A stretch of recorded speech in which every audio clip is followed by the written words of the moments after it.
Syndra will be blind picked, so they will be confident enough to last pick something like a Tahm Kench, hoping that SKT gives him a lane that he can go into, and they blind Syndra. So this is the thing that we mentioned could happen after recent performance. Oh, here we go. Okay, skill matchup coming through. Faker onto the Ahri, which has been a big pick recently. But not for him. Not for Faker, you're right, but a big pick around the Rift. Mickey, for example, the big Ahri player, and then we had Fly beat Ahri and then say that Ahri was a trash champion in the Taliyah versus Ahri matchup recently. Lulu's the big support available. It's almost certainly going to be drafted here for SKT. So this is if Ahri or the Kha'Zix pop off, they have Lulu and Shen insurance to overtake a fight. So Lulu will respond with a Karma. They take the Syndra, blind pick it because now they believe that Crown Syndra has reached that level. Faker gets the counter pick, and if either of these slippery assassins get going, Lulu and Shen in the pocket could be some big skirmishes for SKT. Well, it's going to be really interesting to see how this one unfolds. Crown going back over to the Syndra has finally earned, you could say, the right to pick this one after struggling with it for so very long. I mean, he invested fully into Syndra in his solo queue, but it took a very long time for him to actually hit that top performance. We're excited about blind Syndra from Crown just in time for him to blind pick it against Faker, the greatest of all time. It's really bold for you to do that. Blinding anything into Faker is always a bit questionable. And there's bold plays and bold drafts across the Rift. Haru's going to take the Elise. It's a different matchup, but still, Elise after game one was on an interesting ebb. Ahri versus Syndra. Not a matchup you'd expect between Faker and Crown, between Crown and his mastery, but he has a recent mastery of that Syndra, whereas in the bottom lane, pretty much rinse and repeat. I believe it's identical duo lanes from game one. Yeah, nothing being shaken up in that regard. And I mean, we saw that SKT were able to kind of fight their way back into that bottom lane despite the rough start. We'll see if they can do that again, maybe even just have that strong foothold from the get-go. That's the story of the series, right? Rough start for SKT, but they fought before. They're going to fight again today. Oh, yeah, for sure. Not going to go down without a fight, especially here in game number 2. It would be their second 0-2 loss of the series. They want of the split. They want to avoid that. Let's go ahead and jump into game number 2.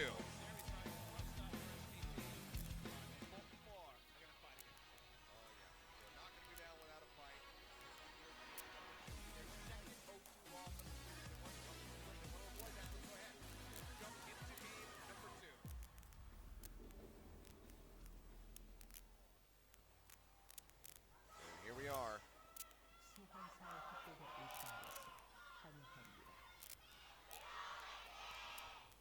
A little bit scattered there on T1 chant. Some people just want to shout, and after game one, I wanted to shout too, Achilles, so I can understand it. Oh. Wolf is in the shallowest part of the brush. That was smart. Yeah, he'll be all right before JJ walks in. There's just so much pick potential here from Samsung at level 1, so he'll play it safe. It's one of those things where it's a lot about finding out where the enemy pathing is, and he actually gets a massive benefit for a very small investment. So he stands in the most shallow part.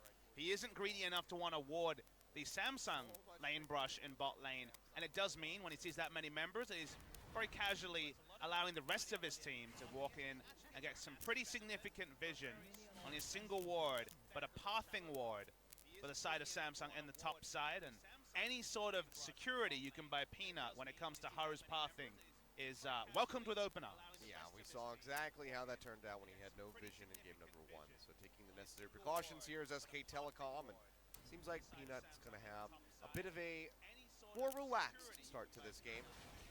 The placement here, you could argue for placement into the brush next to the Raptors, because there is one path you can do here where you take the Raptors and then path all the way around to your red or path down bot, so you have the ambiguity. But it would have taken more time, would have been a riskier ward to pace, and there's kind of ways to avoid that vision in either way, so it's all about the same. We'll have to track the jungle pathing, given how important it was in game 1, but you would have seen him walk up, so Peanut has a lot more information to work with in game 2. Yeah, for now, Hard's going to be starting things off in his own red buff. See where he wants to go from there, but likely just going to be down towards that blue. Smite comes out, get the HP back. Half, so definitely a bit rough here. He was trying to pull the red buff so that he didn't have to take it into the brush, because there's a lot of blank points of vision when you pull it into the brush above red buff, where you can be contested by someone like a level 2 Kha'Zix. So instead he went down, and that meant that if he tried to tank with the spiderlings and unleashed it any more times, it would have reset. So it was actually a very interesting set of juggles that gets him low, but was the most security for him in that spot. Yep, good spotting coming through as the Hawk shots fired off by Bang. So they're just going to keep tabs on Haru as much as possible, stop him getting that snowball rolling. Well, bottom lane already going quite well for SK Telecom as Ruler gets chunked out. If no one blows that flash by level 4, SKT already full marks for early games. Oh, Crown's charmed. Yeah, Crown's going to get charmed, gets a push back there, scatter the weak, but that's going to be both summoners down for both mid laners. Poor JJ going low, has to get the heal from Ruler to stay alive, flashes in, trying to get the slow, Bang going back in, exhaust coming through. That's going to be poor JJ barely staying alive, and now Ruler and Haru arriving. Doesn't even need the help of the Elise, they just come up with a kill. First blood goes over to Samsung. Now Wolf is waiting here, looking for a potential kill if they try to group push up, because pushing the lane is so important. Looks like Haru's the only one to say so. Haru actually will be the one to win out here in terms of experience. Stops Wolf from going for a full freeze, but can't completely stop that freeze, although will stay and get even more experience. So Haru is once again going to be ahead, but this time it's lane experience that he's taking. I mean, and that's really good because he can go ahead and tank up those dragons once he hits that point.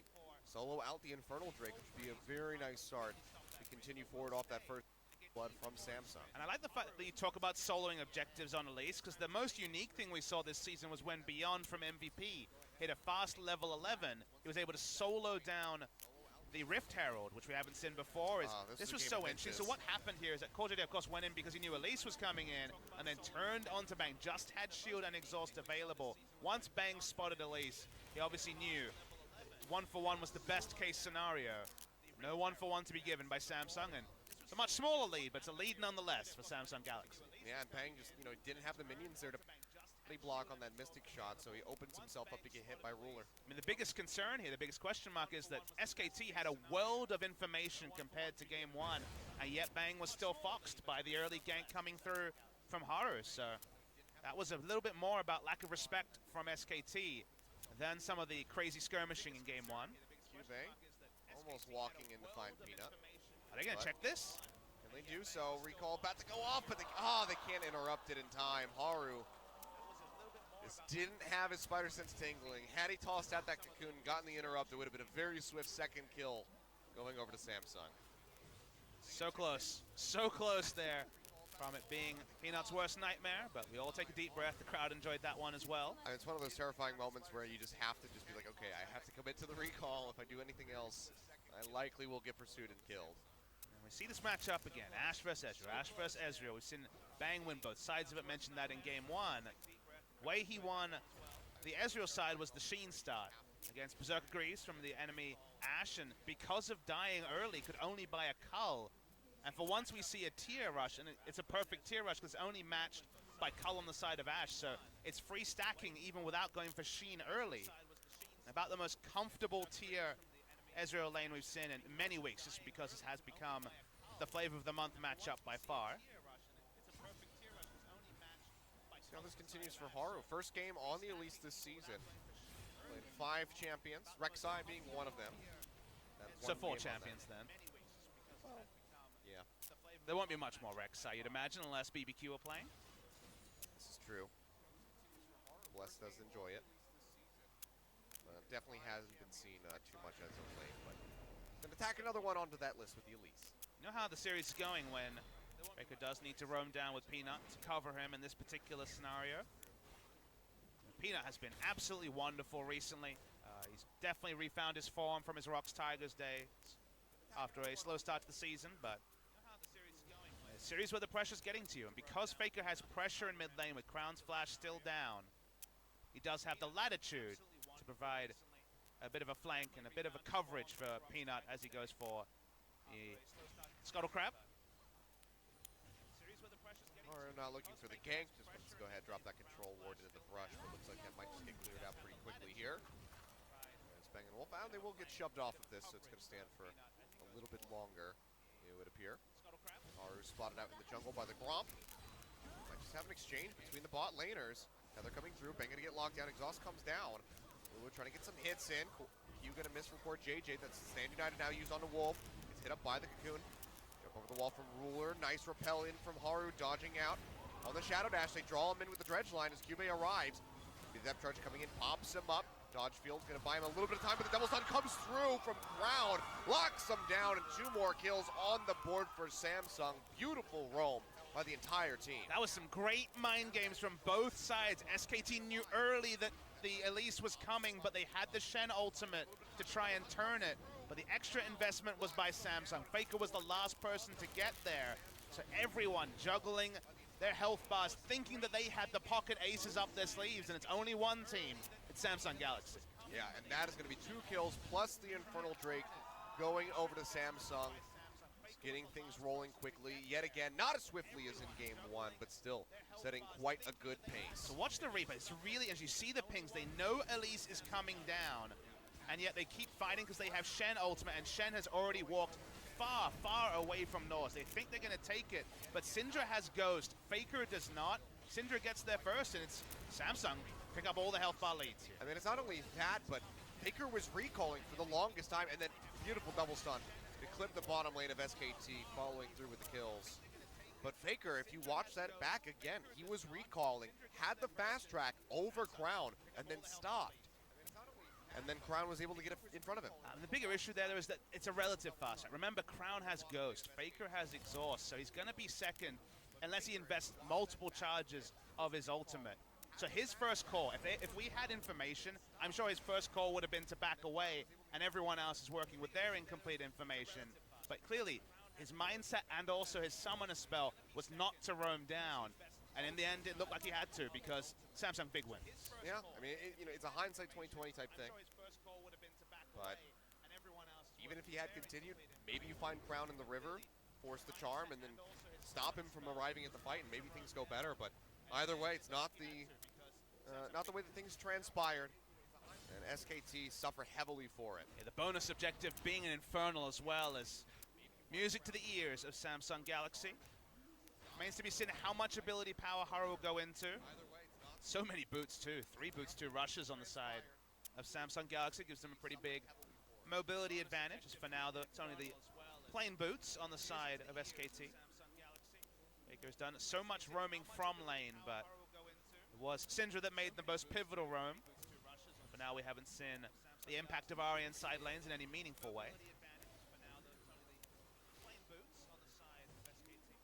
Yep.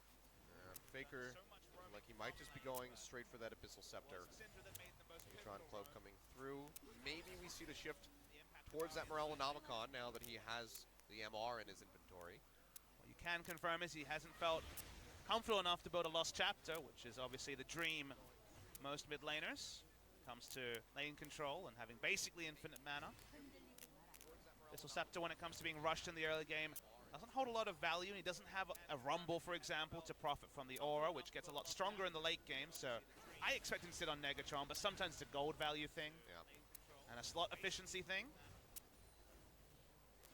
As we're unclear where Crown's going with his build. Only a Ruby Crystal to speak of for now. So maybe just haunting guys. Yeah, could see the haunting guys. It's been more popular for a lot of mid laners that you wouldn't necessarily expect it to go on. The maths between Ludens and Liandry's has gone through quite a few different iterations. It seems right now that Liandry's with its haunting guys power spike and its overall power spike with the poke does win out a little bit compared to Ludens, and those are kind of the 2 items you expect after CDR for Syndra in the early game rather than first. So it is going to be the haunting guys. So this is basically the same as a Proto Belt Elise or a double magic penetration Elise. It's looking for sheer pick power, but a second rotation in a poking scenario as well. Not having that CDR does hurt on the side of Syndra. I mean, likely can expect that it's just going to stop at the haunting guys and won't see the full Leandres come in for a bit longer. We'll see where he wants to go as the next couple items come through as we move forward here. So Peanut roaming down to the bottom lane, spotted up by that ward. Could also be that, Cocoon hits and Crown knows that even through Negatron, double magic penetration and Elise's rotation will take down the Ahri. Well, stun coming through. Faker takes a lot of damage. Won't see that Unleashed Power committed in yet. Now Bang tossing out the Ash Arrow, finds core JJ. Faker dashing over, Charm not going to connect, barely misses the Karma over the wall. Wolf gets poked out, now the Arrival comes through from Cube, pops up Faker with the depth charge, he flashes away, Wild Growth comes through, trying to keep him alive as best as possible, but Crown is coming in on the backside. Can he get the stun Tosses out the Q, gets a bit of damage down onto Faker. The Unleashed Power won't find the kill, though. And looks like we might just have both teams going their separate ways. Summoner spells invested on both sides, but Profit will have the TP advantage. The damage calculation was really off from Crown. There was nowhere close to taking down Faker, and the flash didn't get a stun either. And looking for first brick on the backside. We've got 5v5 in the bot lane 12 minutes in. Yeah, this is definitely not something that we're used to seeing. Just trying to poke away as best they can with the Mystic Shots. Profit gets locked up. Dredgeline comes through, but Cube, I don't know if you want to take a bite out of that Shen right now underneath the turret. Low on mana, they will have to peel back. So they'll just go ahead and part ways in the bottom lane, but things getting a bit crazy here in game 2. Yeah, Prophet actually spaced his spells so well that his shield came up as the cocoon hit, so didn't take any meaningful damage from the first rotation from Haru. Speaking of Haru, he's looking for the red buff. It's going low, but yeah, Peanut's got the damage. Isolated target, we'll be able to take that one out. So they do actually get to push in mid lane and have a minion wave pushing in just as Cuvée gets there. So they probably, in hindsight, Samsung stayed for just the right amount of time to not actually lose anything in the side lanes, which is so relevant when it becomes an even trade, and only time was invested given that no kills went either way. Yeah, mid-tier 1 down to half HP. See the rotation is going to come through here without any turrets falling, as Bang and Wolf will make their way up towards the top side of the map. It's a back timer thing where the wave was in terms of security. Faker's spotted on a control ward, so there's been a race to find first brick. No one on the side of Samsung, even Elise not pathing top side at the moment. Going for a dive on the Cuvée would be a bit ill-advised, you'd have to say. Full HP Nautilus, depth charge almost off cooldown. It would definitely take a while, like you say. Elise around the Mountain Drake, which has already spawned, given it was a very early Infernal. Samsung, they have other things in their sights here. Is this turret already down to half HP? Hanging onto it, 3 members. They're going to easily win the race. Yeah. So it's going to be first brick going over to Samsung yet again, stretching further ahead with their gold. Now, going to be 2.6 thousand up over top of SKT, but Crown might be in a bad spot. Wolf and Peanut nearby as he's sitting on top of those Raptors. Doesn't even have Ghost Crown, so any charm is instant death with this many people around. They could just flat out dive him. They have the wild growth to help bump up whoever gets in underneath the turret and takes aggro, but looks like they'll think better of this one. Cuvée roaming in, going to be looking for Faker. Profit now thought out on his own. Depth charge comes through, he's going to flash away. Might just be the end of the engage. Cocoon connects, but the dredge line will not. And that hit almost certainly would have been a death onto that Shen. They're trying to make something happen while Bang was still on top, but this would be a great backup objective. They can take mid lane turret. Well, they don't have the minion wave there. It's still all the way back in base, and Ruler gets charmed. Will be able to jump out right before he gets polymorphed. Notice that Samsung are not interested in swapping Mountain Drake for top turret unless absolutely necessary. They want to keep ahead in gold. SKT have a pick comp which trades on the power of items on Faker and Peanut in the early game over and above something like a Mountain Drake for the late game. So anytime turrets are being traded, the immediate value to SKT is higher pre-25-30 minutes than it is for Samsung, and that's why they only fall back on Mountain Drake when they fail to take mid lane turret a couple of times. Oh, will just be the trade on the tier 1 in the top lane. Mountain goes over to Samsung. First turret on the board here for SKT. Cuvée not even going to try to stick around and defend that one. Be just a bit too risky from him. Knows that the wild growth is available. So he goes ahead, peels back. That's going to be the rotation up to the top lane from Ruler. Syndra's Ghost is back up, so can finally stand in front of her out at mid lane turret. Rafa hits level 11, so suddenly the Shen ultimate means that they hit those item timings on Kha'Zix and Faker. They can get even more aggressive. Syndra's Ghost is back up, so can finally stand in front of her out at mid lane turret. Interesting. I imagine that's a lot about item timing. Suddenly the Shen ultimate does give more magic resist, and you see item double magic penetration built on the side of Crown, so perhaps it's just even more aggressive. Ghost is back up, so it's not like the item is bad, and of course will get better as the game goes on. It's just the immediate value as you buy. That's a lot about item timing. It does give more magic resist, a lot lower than previous versions of built, to where it was one of the best items, just even more aggressive. Ghost is back up, so it's not like the item is bad, and of course will get better as the game goes on. honest, our immediate value for those as three that's guys. a lot about Aurelio getting jumped on, so he can come back around. Magic is a lot lower than previously as Chelsea and almost arrived. He'll be here first if this keeps going. Samsung might just go have to just come back. They don't have a turret for Freedom Nation. JJ's going low. The Wild's growth gets popped up. Flash away low on Mana. Might not make it out of this one. Almost like gets taunted up. As the score, JJ as the charm connects and 2 kills. Will go on to the board for SK Telecom. Now Ruler in their sights. Baker's going to have to flash away as Brown tries to fire back. Aspen goes rolling. Trying to push forward. Yet again, connects in. Haru goes forward, finds Baker with the cocoon.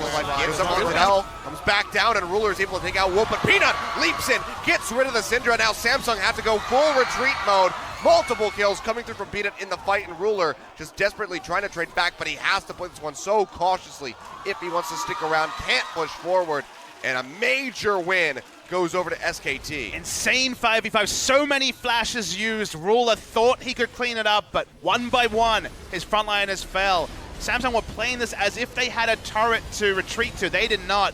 We already noted that Faker was going to have the first roam. So 2 fall very, very early. And once again, the unleashed power is pretty questionable here from Crown. He uses it to DPS down Bang. He can't honestly think that he can one-rotate him this early. And watch Crown here. He just flashes and ults. Does a lot of damage for sure, but the calculations there are just not on point. And Ruler, with full mana, full health, you could see a different fight where he got a Quadra, but we're not at that point of the game yet. That's why SKT win big, and they don't quite wrestle the gold lead, but they bring it to parity, and that's a win in itself. Yeah, they bring it damn close. And I mean, you mentioned Quadra. Very close one there as Peanut picked up an unofficial one. Meanwhile, in the mid lane, though, Samsung trying to push down this turret. They have a big lockdown on a Q-Vane for JJ, taking him low. Faker goes forward with the Spirit Rush, just trying to get a little bit of damage in. Dissuade them from pushing in and taking out that turret. Samsung is still pushing while Stand United is down. Still down for about 20 seconds. So you can see the information flow has been great from Samsung this series. SKT finally feeling it. That's a big win for them, both for confidence and for getting some map control back. And that's why this game's all even, which is exactly what we want. A 3-game series today would be a dream, and it's looking like a dream that wouldn't be fulfilled after the early game in particular. It was 3-0 to Samsung, but SKT, team fight from them, parity, and now we're going to see some 50-50 team fights, and that's what you want. Yeah. Just going to be a couple hundred gold separating. Less than 1,000 now is the lead for Samsung. Dragons still going to be a back pocket win condition for them. They already have 2 stacks, and the Ocean Drake will be on its way in just a couple minutes. But for now, SKT going to just try to keep pushing forward off the backside of that major team fight win. They will be able to get this tier 1 turret in the bottom lane. So just 1 behind Samsung in that regard. It's still just 200 gold is the deficit. So in a good spot. Faker, though, dashing forward, looking for Crown. Has Stand United coming through. Charm not going to connect, but the taunt does from Prophet. They should just be able to wail away at the Syndra. They get the kill. They take him out. But can they exit? Core JJ getting the root down onto Faker. Cocoon lands as well, and the turret is targeting him out. While Growth will keep him alive for a little bit longer. There's no other collapse coming through from Samsung, so Faker makes it out with his life. Yeah, really nice dive. That's something you can do on a Syndra. No flash, and honestly, even with flash, almost certainly would have fallen as well. And these item timings, all this investment in early Magic penetration is so cleanly answered by SKT's early Magic resist priority, which you would have been going for anyway against 3 Magic damage champions on the top side of the map, that the only person who could get ahead and impact the early game fights is Ezreal, who still has to wait 25 minutes. Muramana transformation is probably going to be a late Muramana, even though he's been sitting on tier since very early. So because Ezreal hasn't been able to pick up the big shops to complement the nice 201 stat person who could get ahead and impact the early game fights, it's definitely turret dive season for the side of SKT. Yep, Faker now playing the best support Ahri I've ever seen. 0, 0, and 4 thus far. First game of the split with this champion, which is surprising to say the least. We already touched on how important this has been for a lot of other mid laners, Pawn included in that. But Faker just hasn't touched it until this moment. Famously playing it during solo queue at Worlds as a pocket counter pick to the Syndra. Very famously wanting it as his world skin. And playing it at All-Star as well. We saw his GLP. I think it wasn't GLP, it was Morellonomicon into Lichbane. The Lichbane's now been retired, sad days. Although, Faker and a lot of mid laners have been playing Lichbane LeBlanc, so maybe it hasn't been retired from these champions for too long. Ocean Drake can get started up. SKT, how much do they want to fight over this one? Looks like it's going to be not at all. They hand that one off. Prophet just getting a nice split in the top lane. Start wailing away at that inner turret as best as he can. Another Infernal Drake will be coming up. Because Ruler bought tier first, he didn't even need the Muramana Mana Moon to be finished early. He already has Muramana. Sharo barely not connecting, just flies straight through the middle of all of the Samsung members.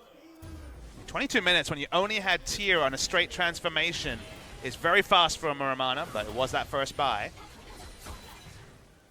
Faker fishing for a pick. If he can get flashes and finds a charm on the Ruler, the shield from Core JJ not going to do anything. They even commit to stand united just to keep Faker alive. But now 5 members of SKT in the mid lane. They want to just posture up and go straight in for that turret. Looks like they're going to try to get some vision control around the Baron pit. Won't be able to make the type of play that we saw from Samsung there in game 1 to try to sneak it away. Trying for a repeat pick again. They're fighting so much over this entrance. I mean, no flash here this time. They'd have to go for the Spirit Rush. But this is such a different game from game 1. Because they have jungle pressure, because they've actually won recent skirmishes, they can move and aggressively look for picks that were entirely absent in game 1. We saw Talon so frustrated to be playing in short lanes with no turrets being claimed by SKT. And if it had stayed 3-0, if there hadn't been any skirmish victories, you can't really make those same investments because you don't have the same vision coverage that SKT have been able to rescue. So that fight is mostly Sin, the advantages, in the fact that they've been able to push up vision, compete for vision, which was entirely absent in game 1. Yeah.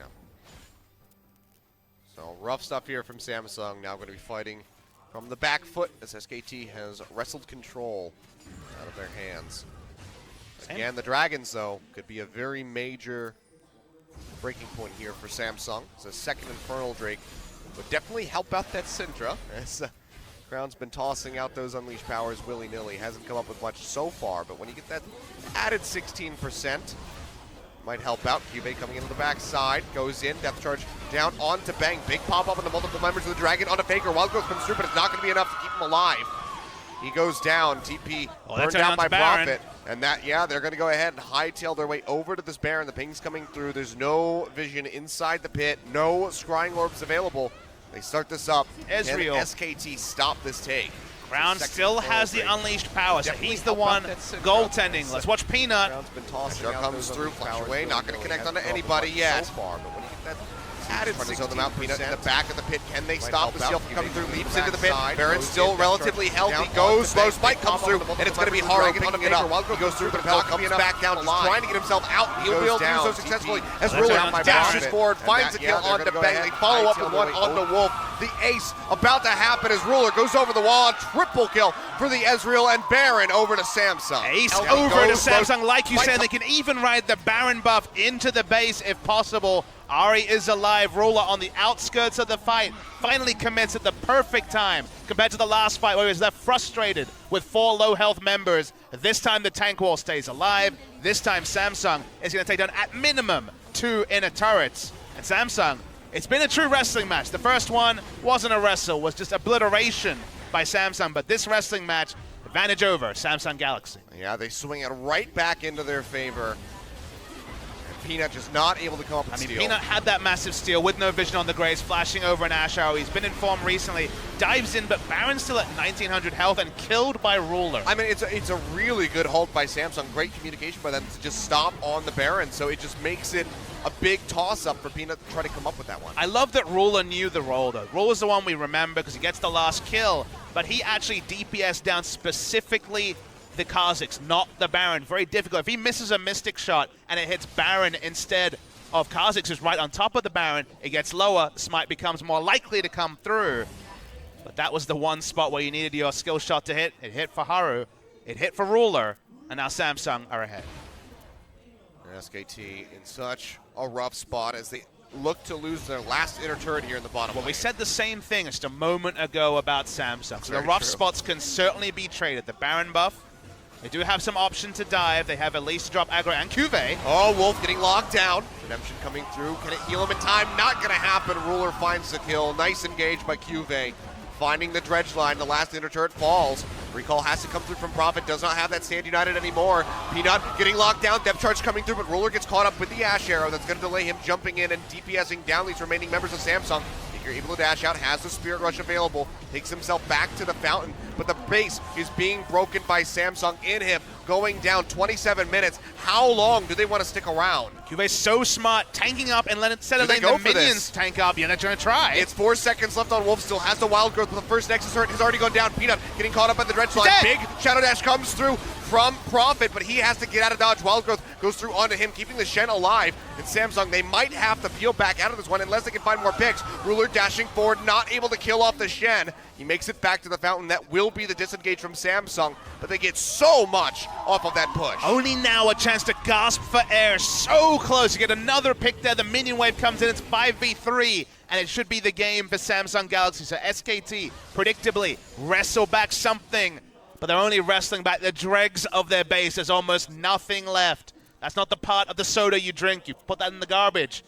Samsung almost putting SKT in the garbage, and that will be a big story. They're a few steps away from doing just that. They recall, and now the second Infernal Drake has spawned, so Samsung could just rotate over, take that, and have that added bit of stats, 16%, to help them close out the rest of this game. It won't be on a highlight reel, but I love that QV understands that with Baron buff minions, he just tanks up through all his different shields.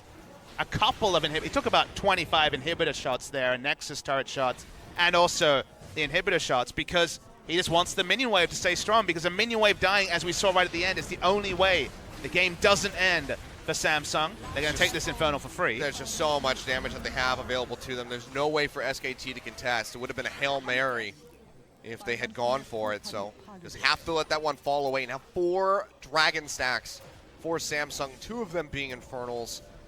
They have everything they could possibly want to close out this game.